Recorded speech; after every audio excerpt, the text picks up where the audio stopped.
Excuse me? Where did that happen? That was Springfield, Massachusetts. He said that the cops, the federal officers who arrested him, treated him like a baby, but the hospital treated him awfully. And I don't remember what hospital it was. But well, that's how the hospitals treat babies too. Pain response, all kinds of things. Yeah, they pinched his fingers, which, he's like, well, that doesn't hurt. But pounding on an old man's chest is certainly far more painful. And it's happened, I think it happened in Belleville Hospital in New York too, but he didn't have bruises like that. Even when he was in Rikers Island, nothing like that happened. And that's, a big prison. So when is this all going on right now? This is current? Yeah, this is all current. I mean, Julian's been doing this since October 2009. The movement in general is ongoing everywhere. So you have, for instance, the people in Keene, New Hampshire do this regularly. Throughout New Hampshire, I know there's other groups that do it. Throughout the United States, FIJA is active in trying to get people to go out there and just stand on the sidewalk in front of your courthouse and do it. I think if you're doing a local courthouse, it's probably a lot safer than doing it in front of a federal courthouse. The Federal Protection Service, as some people in the audience and others know, is not so kind to filming or just pamphleteering. There's particular regulations. They're not even like laws passed by Congress. They're executive branch regulations on how you run federal property, and certain federal property, and it applies to most federal courthouses, says you can't pamphleteer without permission. You can't film, even for private reasons. You cannot film on federal property. So if you're at a courthouse in an open square like I was, and you take a picture of a nice architecture, you're technically breaking these executive rules. Are you familiar with Keith Livingway? He has a Form 101 that people use to put themselves into a different jurisdiction, because what this person you're talking about is being charged with has to do with his corporate status. So as a debtor, they can bring you into the hospital and do all these experiments on you because they're getting paid off your body. But Keith Livingway in this Form 101 puts you into the jurisdiction of the Universal Postal Union. So it gives you easement to be on federal property.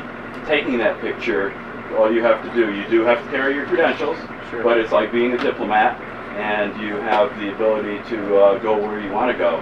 And so this is, I think people who are doing this are hooking up with the Restore America Plan people, who are also establishing grand juries. I don't know if you've heard about that at all. Yes. So that would, a grand jury in the Republic is definitely going to be interested in informing people on juries for trial about this. Sure. Yeah, if you've got information, I can try to pass along to Julian. I see him regularly. He's got a lawsuit currently in the works for this most recent stuff for pamphleteering, and he's suing, the same Clifford Barnes, the arresting officer, and Janet Napolitano, and just about half the federal government practically in a civil case. And we'll see how that goes. He does everything pro se, and we'll see. It'll be an interesting case. I was originally on that case as a co-plaintiff, but since I had my own case that I brought up with the ACLU, and we take a different attack vector, that we can't be on the same lawsuit for the same event. So he's doing it his way. We're trying to do it by claiming that it's unconstitutional and hopefully getting an injunction against across the entire United States from the Federal Protection Service from enforcing these particular aspects of this regulation. If it applies to filming, I think Julian might be able to use it for pamphleteering, because I think all that sort of fits, or has fit, under different rulings under the First Amendment protected rights. So it is possible that if we have a win with our case, Julian might be able to use that as precedent to further his case. But we haven't even gotten a court date yet, so that's ongoing. But you can find out or follow what I'm doing on blog@bile.com. There'll be another tactic is to send them these presentment papers, and that you're going to bill them for each time they trample upon your constitutional rights, and it's going to be for each violation will be at $1 million per person, and Julian, put that in place so that when the time comes, they can either back off because they know they're breaking the law. Right. Well, there's particular U.S. statutes. I don't remember the title, but U.S. Code has particular statutes about infringing on someone's constitutionally protected rights. And so if in court you can show that this is done, it is very explicit in the U.S. Federal Code that an individual in another jurisdiction, or even within the federal jurisdiction, if they knowingly infringe on someone's rights, which in this case we've got repeated offenses of this federal officer arresting us even after he's been sued and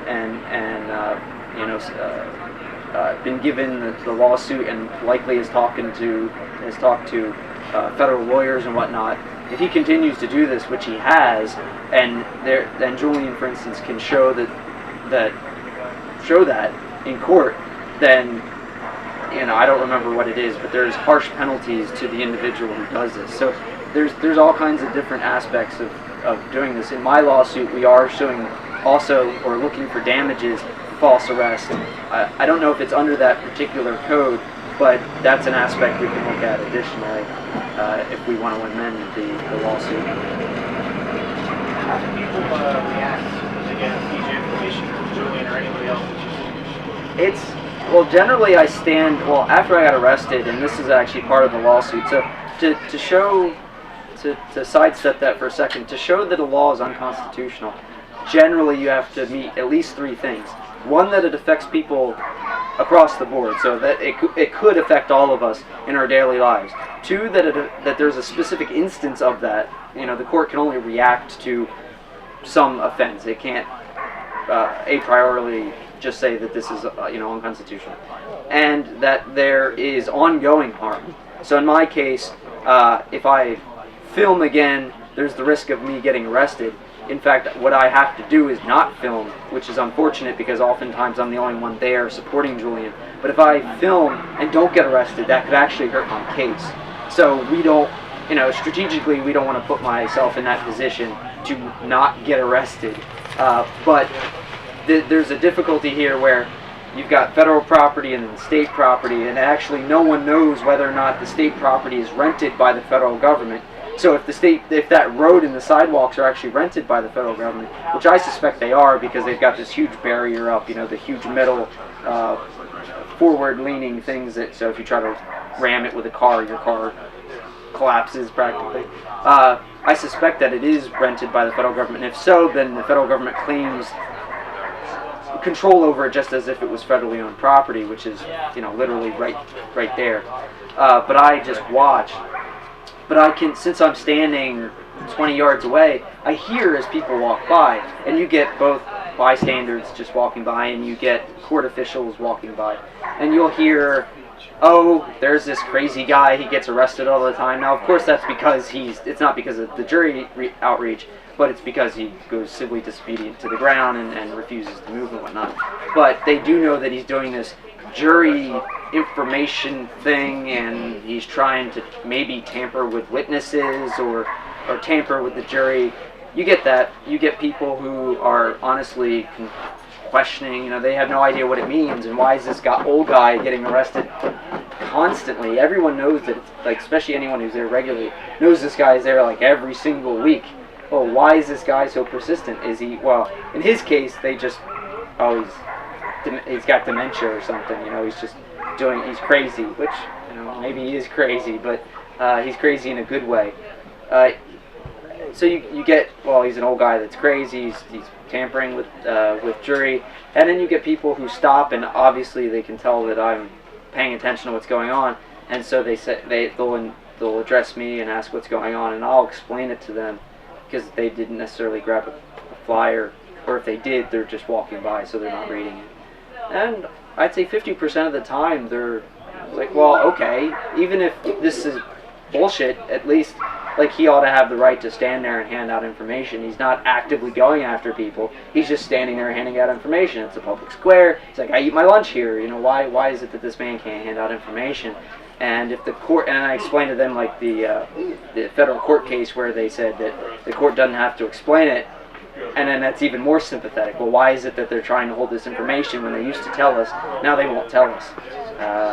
And then you add in abolitionist use and prohibition use, and most people are sympathetic to those. So generally that becomes fairly favorable unless they're a member of the court and they think that jury nullification is bad or bogus, which neither are true. And so unless they're already biased, most people, I'd say 75% of people, are interested in the idea or sympathetic to it, even if they don't completely understand it. So for the, I guess, jurist information, getting them that information, I guess the best case scenario would be when you sign up to be a jurist, or when you actually come in, they would give you this kind of information on what your rights are as a jurist in the perfect world. Well, they do, right? So you go into jury duty, and you generally sit in front of the judge. The judge says, he lies, but he gives you this information. He says you have to judge the law as it's written. You're here to hear the case, hear the facts of the matter, and then judge whether or not this person is guilty based on what I'm telling you is the law. And that may be the law. That's fine, I guess. But he's lying in that he's saying that that's all you have to do, or that's your total requirement. And then he's lying to you in that he's omitting very important information as to your rights as a juror, your historical rights, your statute rights as a juror, and as a human being to judge what these people who are supposed to be representing you has written down on paper and claims that you have to enforce on literally your neighbors. So and as the federal government has usurped more and more power from local and state governments, it's even more important because you have federal drug laws, you have federal immigration laws, you have federal work laws, you have all these things that affect you personally and your neighbors and your family members and the guy down the street selling you coffee. And these people have, the higher you go up in that chain of government, they have far less authority they should have far less authority over your life, both in terms of saying what you do and in sort of reacting to what you do. And so I think the ideal situation is, look, here's the law. You hear the facts of the matter. You decide whether or not he actually committed that crime according to the statute, and then you can also decide whether or not you agree with the statute. And it would really just be that latter part that would be added, and ideally it would be forced, so that Congress, for instance, would pass a law, or state legislators would pass laws saying, no, the judicial branch has to include this information at the time that the juror is given his rights. So right. Oh, sorry. There's no law, is there, that says that the jury cannot be informed? If there's no law, then how can it be declared unconstitutional? No, it's not declared unconstitutional. It's just the courts claim it's illegitimate. The courts, any branch of government can lie to you. We can't lie to them, but they can lie to you. So they can say, jury nullification, it's conspiracy theory. It doesn't exist, or the crackpots want to use it, or simply it exists, but that's not really how it works anymore. You have to obey the statutes as they're written. Like, you have to, as a juror, only judge the facts of the matter based on the statute, which is simply not true, especially in civil cases. And so the problem isn't that they're claiming in an absolute term that this is, say, unconstitutional or bogus, just that they are under no obligation to tell you the truth, and so they will lie and tell you that you have no right to do this, or that the right is, like it's a conspiracy or whatnot, and they simply will withhold the information from you.